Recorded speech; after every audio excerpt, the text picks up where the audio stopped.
Hey guys, we are back updating the power rankings for Survivor 48 following episode 2, and this was a pretty fun episode with a pretty fun blindside to go along with it, and some interesting updates in terms of these players. We'll get to that soon enough.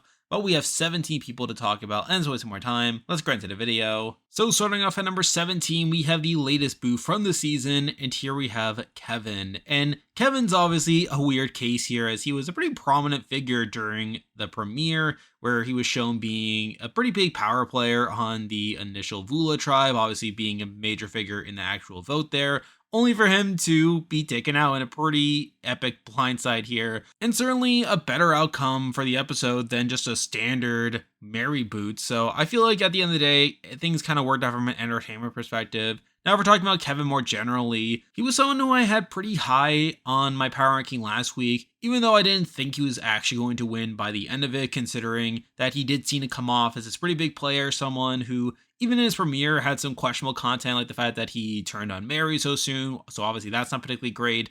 And even beyond that, what we saw from this episode, that he really wasn't in that great of a spot, even though it seemed that way, where it very much seemed like the likes of Cedric and Justin had a better relationship with Say compared to Kevin. And at the point where Stephanie was voted out, Kevin seemed to be at the bottom of that group, to where while he did try to flip the game on to Say, it just was never going to work out by the end of it. Now, obviously, ideally, he would have been better off trying to keep Stephanie around so that he would have had more options moving forward. However, I also understand his reason for doing so, as it was the first vote. It also would have been pretty difficult to pull in the numbers there to take out Say at the first round. And he really just came into that next round in a pretty bad spot. And obviously, while he fails to get out his target in Say, while he's unable to flip over Cedric or Justin, he was just already in a pretty bad spot to begin with. It would have been pretty hard for him to do so. But still, I think Kevin was a pretty fun figure for the first 2 episodes, and obviously he's now out of the game to where he's here at number 17. And with that, we have 16 people left in the game to talk about, and as usual, I'll be ranking them based on how lucky I think they are to win the game based on their edit and current game position. But number 16, the person I believe is the least likely to win from this point on, is the same person I had the spot last week, and here we have Star. And really, this episode changed nothing for me when it comes to Star, where I feel like in episode 1, she didn't really get that much content propping her up, and the stuff that we did get was kind of negative. And this episode felt like more of the same, if I'm being honest, where while she gets more visibility in this episode, a lot of it felt circumstantial, where she was only getting content because she was involved in the Beware advantage, finding that, trying to solve the puzzle there, only to not make any progress there. And even the effort she makes to build social capital by telling people about the clue is ineffective, where they end up just telling the rest of the tribe. And by the end of the episode, pretty much everyone in the tribe knows about the warrior advantage.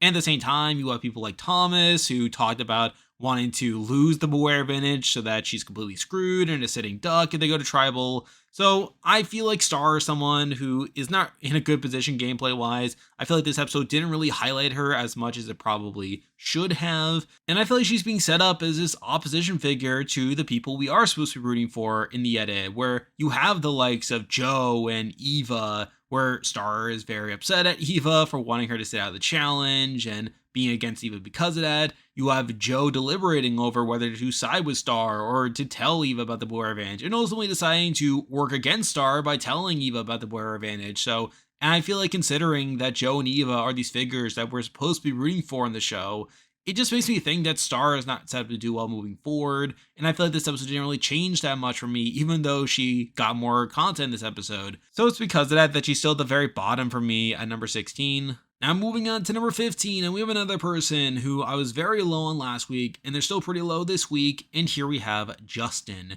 And Justin's kind of a weird figure here, as you can clearly tell that he's in a good position gameplay-wise, where he's part of the Majority Alliance. It seems like he and Cedric are kind of in the middle to a degree, to where while they have shown more loyalty towards Say than anyone else, they also have the potential to flip against Say if they really wanted to. So I feel like Cedric and Justin seem to be this duo in the game, this partnership, if you would put it. But despite that, they're not being focused on the show at all. It's not like we've gotten any screen time highlighting the Cedric-Justin partnership, which just makes me think that it's not a very important one to the actual show here. So I'm not feeling that great about Justin. The fact that he's barely gotten any screen time, only really getting any screen time when he's absolutely necessary to what's happening here, Obviously, those things are not particularly great, and in general, I feel like this episode didn't change things for me when it comes to Justin either. He's probably not winning, which is why he's here at number 15. Now moving on to number 14, and we have someone who I just mentioned, and here we have Cedric. And Cedric's in a very similar boat to Justin, where it feels like he's only getting screen time when it's absolutely necessary, to where he doesn't get a single confessional until after the challenge, where he just gets to talk about how he cost the team the challenge and how he did so poorly in the challenge. Again, this just feels very circumstantial to me.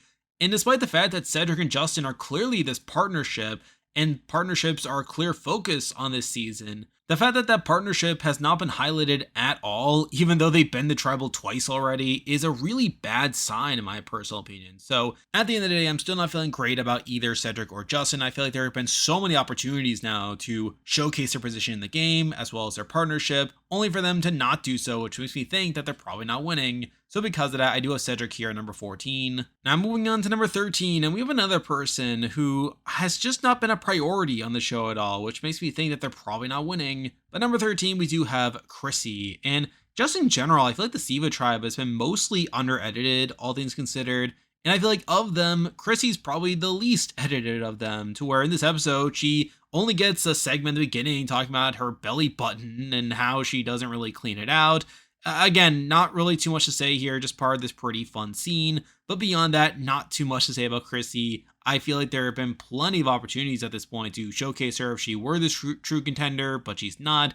So I'm probably leaning towards Chrissy not winning at this point, which is why she's here at number 13. Now moving on to number 12, and we have yet another person who I feel like is probably not winning, and we have another person from the Siva tribe, and here we have David.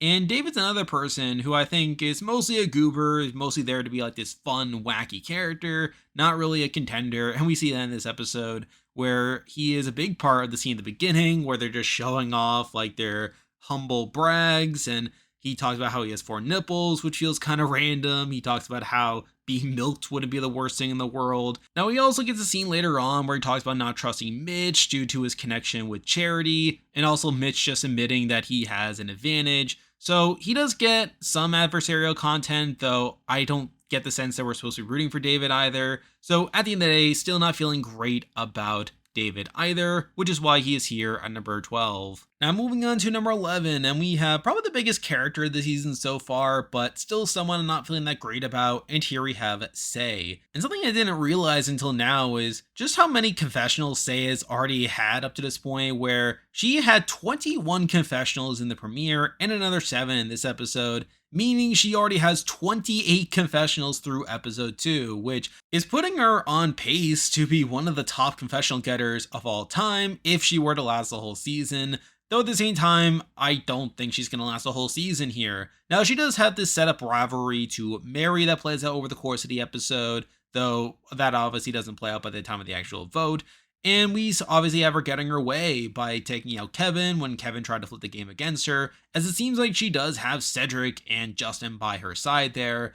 And she does get plenty of content along the way, highlighting that she is the leader of her alliance for the time being. So on one hand, you could say that she's in a pretty good spot on her tribe and probably will continue to be in a good spot moving forward. But at the same time, I feel like she is just so overexposed in the edit. You also have Mary, who's trying to get this underdog arc. It makes me think that we're supposed to be rooting for Mary more so than Say.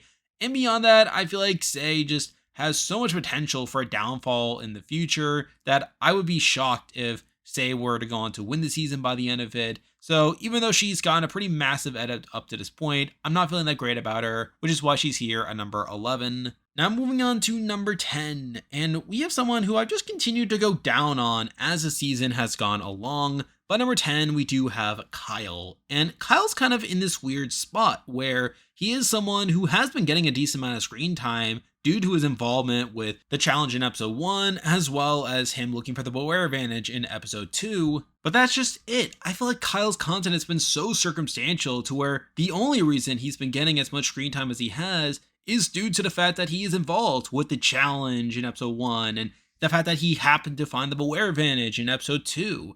Like, I feel like the show is not going out of its way to introduce us to Kyle, to teach us about who he is, like what his role is in the game. I feel like outside of his involvement with these things that are big events that they have to show on the show, he's not really being focused on at all.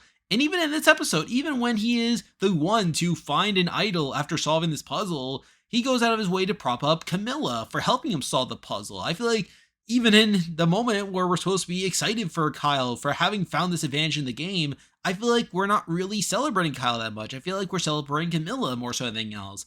So I feel like because of that, I feel like the fact that Kyle's content has been so circumstantial and he's also been pretty overshadowed on the show just makes me feel like he's probably not in it to win it.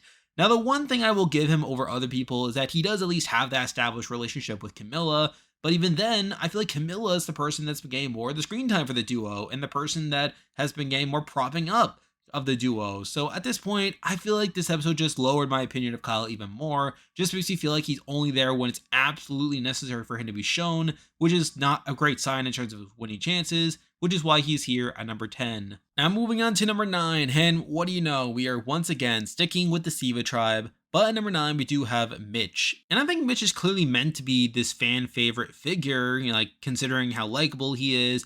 We even see in this episode where Jeff is talking to him before the challenge about how like people need to hear him out. So again, I feel like there are definitely opportunities on the show to highlight Mitch as this likable figure, but I thought beyond that there isn't really that much depth to him. Now, I will say that this episode does establish a partnership with him with Charity, which is all pretty good, even though it would have been better if it had been shown in the premiere, but whatever. But even within that, you have him telling everyone about his block of vote that he got through the journey, and obviously that puts him in a pretty bad spot. And this episode really highlighted that he's not really in a great spot gameplay-wise, to where we see that Mitch and Charity are kind of on the outs right now, which is obviously not particularly great. However, at the same time, I feel like the fact that they are at least shown being a partnership is a boon to them. That could definitely pay dividends for them later on if they are able to get through more of the game.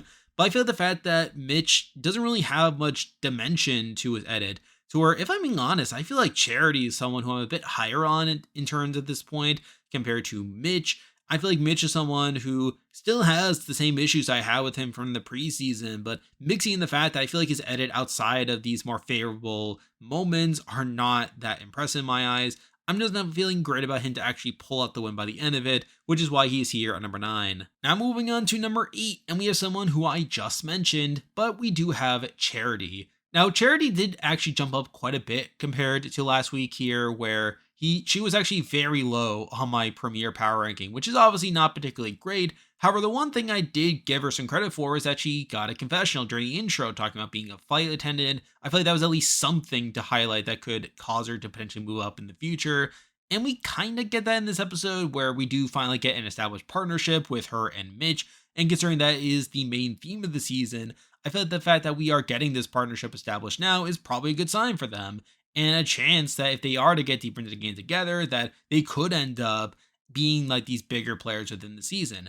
Though at the same time, you could point out the fact that they are in a bad position on their tribe, to where we see the likes of David talk about not trusting Mitch and Charity, and that if they were to go to tribal, they probably would be in some danger there. But I think you can also excuse that by pointing out that we've had other winners in the new era face some adversity in the pre-merge, or at least seemingly adversity.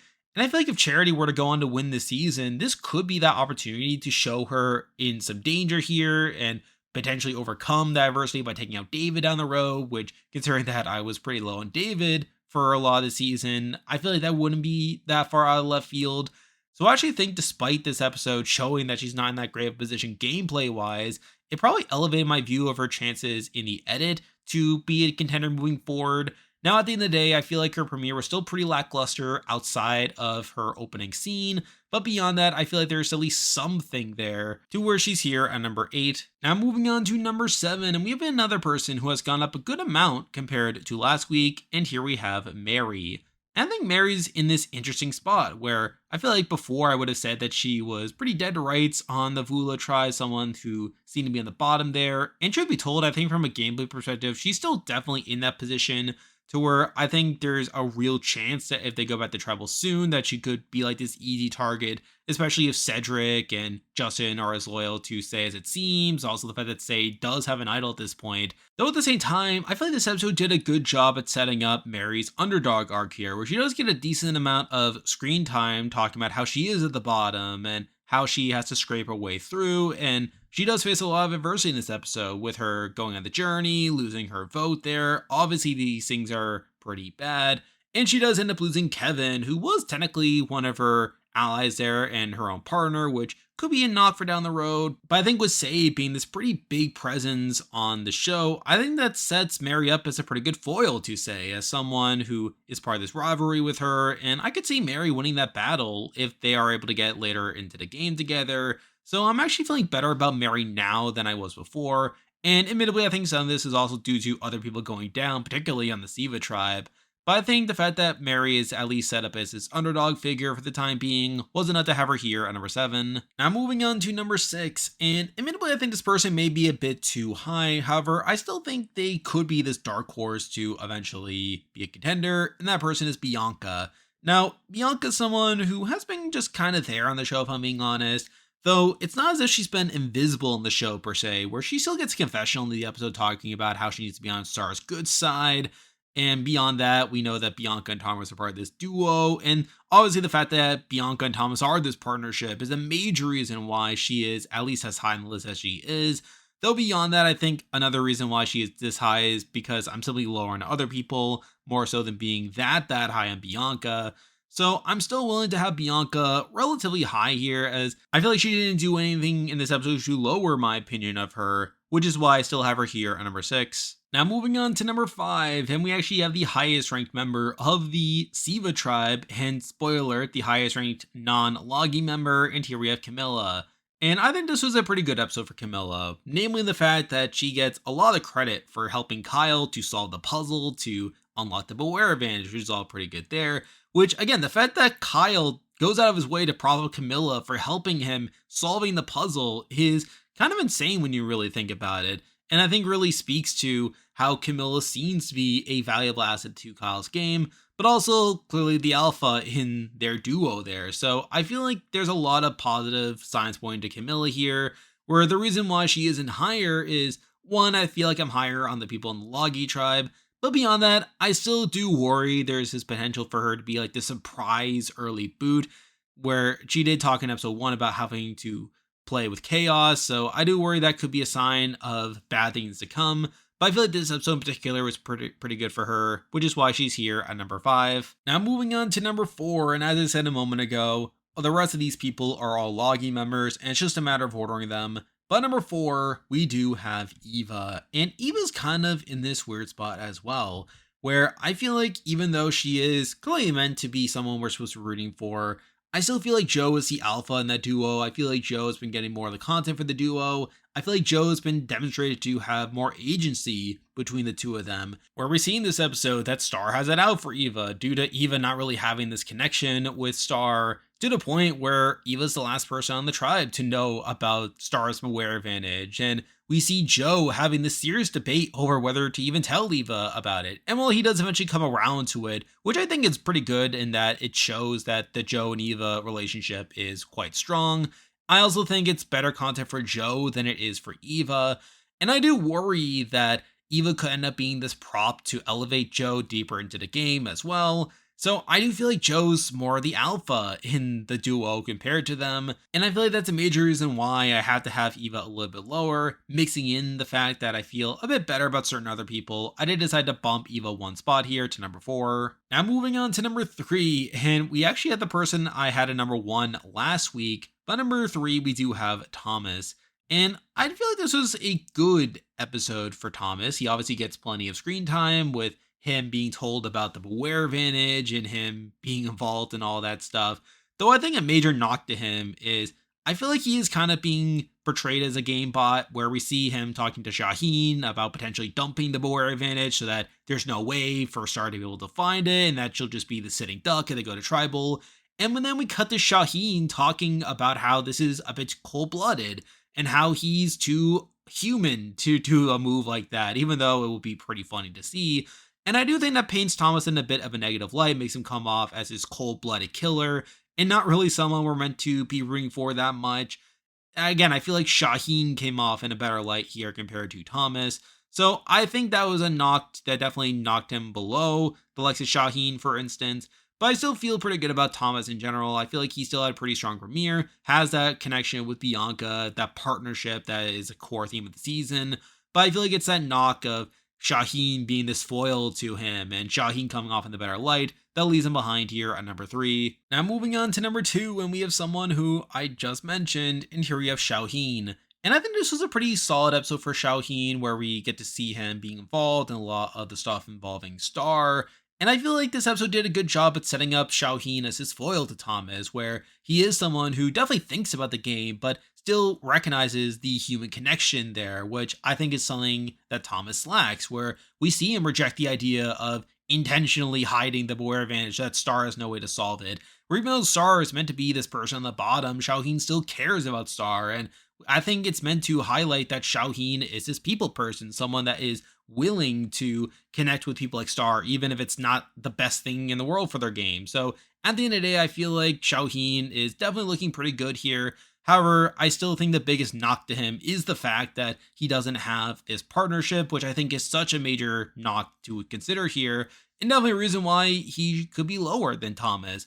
But I feel like the fact that Shaheen came off in the better light compared to Thomas, considering that they came off as more as his foil, was a major reason why I did decide to have Shaheen one spot higher at number 2. And now, at number 1, the person I believe is the most likely to win Survivor 48 at this current point is Joe. And to me, Joe is the best of both worlds, where on one hand, he does have these strategic elements to the game, sort of similar to Thomas. He has the partnership similar to Thomas with Eva. We see that really being reinforced in this episode, where he does decide to tell Eva about Star's Beware advantage. We also see him being the first one to know about the Beware advantage, where Star decides to go to him first, which is all pretty good. But we also know that he has his connection side similar to Shaheen, where he's not purely a gay bot either, where we get that scene of him really deliberating on the inside over whether to tell Eva. We see him really balancing it. I feel like that was a very strong scene for him to really articulate his game and justify his decision to tell Eva and to really solidify that bond even more. So I feel like in general, Joe's probably the person who I feel the best about this current point. I feel like this was a very strong episode for Joe, and also a good follow-up to a pretty good premiere. So I feel pretty good about Joe at this point.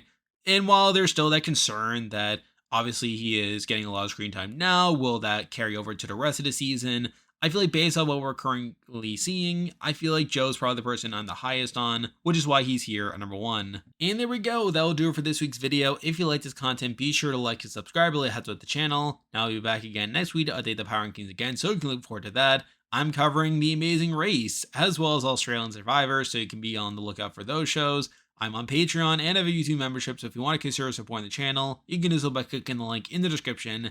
And you can also join the Discord server by also clicking the link in the description. There's a lot of stuff coming your way. But for now, that is the video. See ya.